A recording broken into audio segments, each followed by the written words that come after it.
Assalamu alaikum to all of you. Today we will discuss the second chapter of physics, that is force and pressure motion.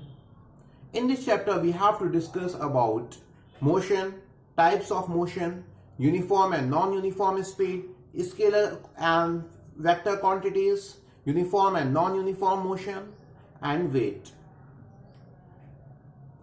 First we must have to know what is motion. A body is said to be in motion when its position is changed with respect to its surrounding or with respect to any stationary object. What is stationary object? Stationary object is that which does not change in its position.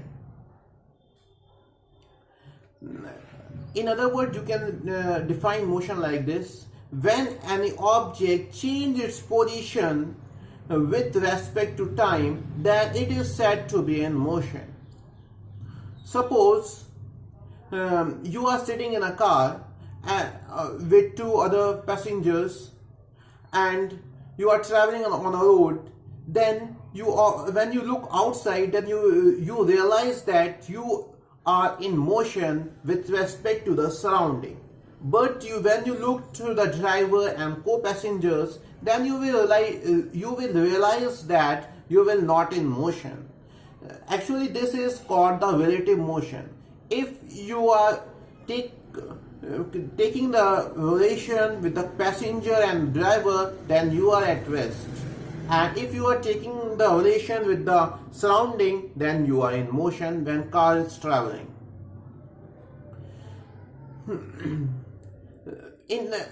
Actually, motion is caused by unbalanced force. What is unbalanced force? When the net resultant of the force is not zero. When the net force is zero, then it is said to be a balanced force. We discussed these things in earlier classes. Now let's discuss about the types of motion. There are so many different types of motion. For example, translatory motion, rotary motion, circular motion. These we will discuss. First is translatory motion. What do you understand by translatory motion? A motion is said to be a translatory motion when every point on object moves through the same distance in a given time. Suppose this is a car and suppose this is an object. It is moving, either it is a straight line or curved path. In this way, all the points are moving and all the points change its position with respect to time. Then when this object will attain motion, then this is known as translatory motion. There are generally two types of translatory motion. First is rectilinear motion and second is curvilinear motion.